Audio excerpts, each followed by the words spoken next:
Assalamualaikum warahmatullahi wabarakatuh. Alhamdulillah wa syukrulillah wa bini'matillah la hawla wa la quwwata illa billah.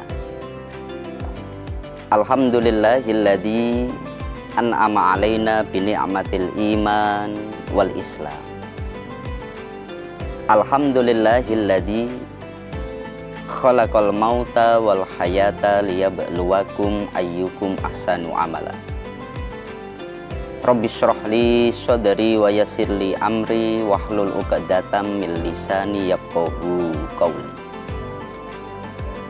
Kepada yang kami muliakan segenap pemirsa Tribun Batam yang dirahmati Allah Subhanahu wa taala. Alhamdulillah, oleh Allah kita diberi nikmat, oleh Allah kita diberi rahmat, hingga saat ini kita telah masuk di bulan Ramadan. Merupakan sebuah nikmat yang besar diberikan Allah kepada kita ketika kita bisa ibadah kepada Allah Subhanahu wa taala. Kedua kalinya sholawat serta salam semoga tetap tercurahkan terhadap junjungan kita Nabi besar Muhammad Sallallahu alaihi wasallam, Nabi yang harus menjadi suri teladan bagi kita bersama. Pemirsa sekalian yang kami muliakan dan dirahmati Allah Subhanahu wa taala. Dalam keadaan puasa, tentu kita semuanya ini harus bisa menambah kebaikan yang memungkinkan untuk kita lakukan. Dari sisi amal atau dari sisi keilmuan, terutama terkait dengan apa yang sedang kita lakukan saat ini, yakni puasa Ramadan. Harus kita ketahui bersama bahwasanya puasa yang kita lakukan ini adalah merupakan puasa yang kalau dari sisi ayat-ayat Al-Quran itu turun secara bertahap. Artinya, dulu di awal-awal Islam, puasa daripada umat Islam tidak seperti saat ini yang kita lakukan, tidak seperti ini. Tetapi karena ada sekian banyak ayat-ayat Al-Quran yang diturunkan Allah kepada Nabi Muhammad, kemudian disampaikan kepada kita, kepada umat Islam, maka dipandu, diarahkan. Oh, puasa itu begini, oh puasa itu begini, oh puasa itu begini. Sampai akhirnya seperti yang kita lakukan saat ini. Kalau di dalam pandangan daripada para ulama, puasa Ramadan ini mulai diberlakukan pada tahun kedua Hijriah, di mana pada saat itu di bulan Sya'ban Allah menurunkan ayat Al-Quran, Bismillahirrahmanirrahim. Ya ayyuhalladzina amanu kutiba alaikumusyiyamu kama kutiba alal ladzina min qablikum la'allakum tattaqun.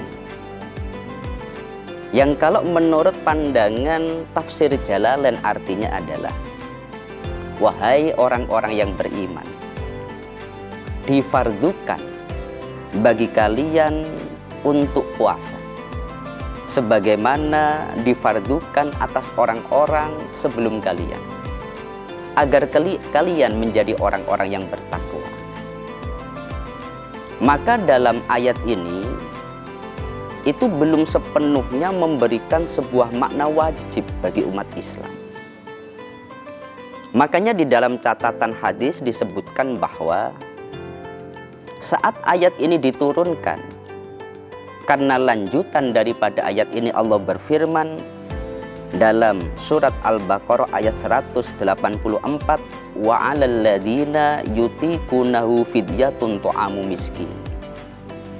Bagi orang-orang yang dia merasa berat untuk puasa, dia boleh untuk tidak puasa dan cukup dengan mengganti dengan membayar fidyah.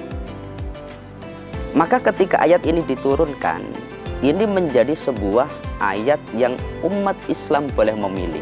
Kalau kamu puasa, maka aturannya ini. Kalau kamu nggak puasa, maka kamu cukup dengan membayar fidyah. Kemudian Allah memberikan sebuah ayat yang kedua, Di dalam ayat lanjutannya Allah berfirman, syahrul ramadhan alladzi unzila fihil qur'an hudal linnas wa bayyinatim minal huda wal furqan.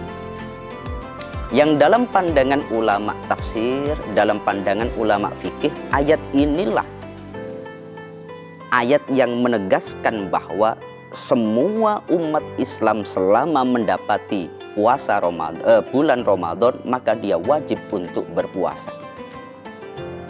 Di bulan Ramadan Allah menurunkan di dalamnya Al-Quran, yang Al-Quran itu menjadi petunjuk bagi manusia dan menjadi penjelas atas petunjuk-petunjuk itu, dan menjadi pembeda mana yang hak dan mana yang batil.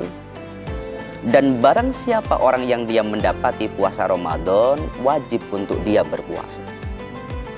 Maka kemudian yang tadinya umat Islam, kamu boleh puasa, boleh cukup dengan membayar fidyah, sekarang kamu semua wajib untuk berpuasa.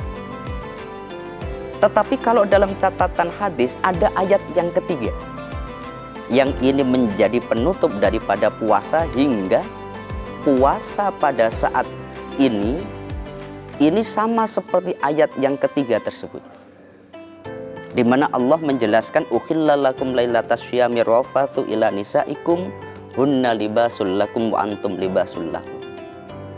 Yang dalam ayat ini Allah menjelaskan wa kulu washrabu hatta yatabayyana lakumul khaitul abyadu minal khaitil aswadi minal fajr.